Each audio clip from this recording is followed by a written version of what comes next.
wakati wako sasa. Jibe mpya. Mimi napenda kumuuliza kwa je, vigezo vipi mtu ukitaka ufungue bima kwa yule mtu ambaye anafanya biashara? Awe na vigezo gani? Jeremiah. Asante sana, usali nzuri bwana Jimmy. Kigezo cha biashara cha kwanza ni leseni ya biashara. Hicho ni kigezo cha kwanza ambapo tutambia biashara yako ni biashara gani na ina mtaji wa kiasi gani. Sisi tutaweza, na pia unauza bidhaa gani. Kwa hiyo tutaweza kukupatia bima yako bila atakuwa na mlolongo. Na ni dakika 2 tu na umeshapata bima yako. Chap kwa haraka. Asante sana. Una swali jingine?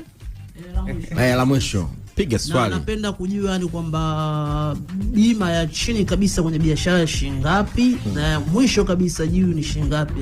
That's the good question ever. Swali zuri sana. Sasa kwenye bima ya biashara kuna bima hadi ya shilingi 5,000 kwa mwezi. Mpaka 5,000 kwa mwezi. Hao ni kwa wafanya biashara wadogo wadogo. Biashara Kariakoo wale wenye meza wamefikiwa. Lakini hakuna bima ya mwisho kwa sababu watu wana biashara za biashara makubwa. Kwa hiyo huwezi kumwekea limit. Wewe tunakwambia wewe leta biashara tukulinde. Sio kazi yetu kukulinda dhidi ya majanga. Kwa hiyo tutapiga hesabu tutajua bima yako kiasi gani na unataka bima gani, sio? Na watu wengi wana confuse sana wakisikia kwamba labda mimi mtaji wangu milioni 200.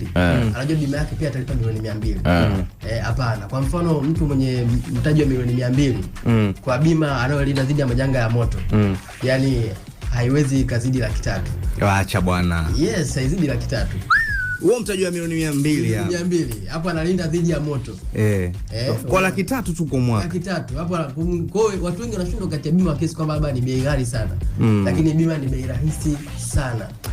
Kuna kitu kimoja Dr. Ndimbo pamoja na msikilizaji, kulikuwa na vingi sana ambavyo kwa sababu tu ya muda kuwa na ufinyu, nadhani kutakuwa na muda mzuri pia ambapo tutamkaribisha ndugu yetu Jeremiah kwa ajili ya tuangalie tu kwenye hizi pricing strategy za bima peke yake, hasa kwenye bima. Tuangalie namna gani mtu anaweza kupanga bima na ikawa endelevu na ikamwezesha yeye kuweza basi kukata kwa urahisi. Hii imekaa vizuri sana. Bwana tunawashukuru sana. Thank you sana Bwana Jimmy Mpiana. Asante sana Jeremiah.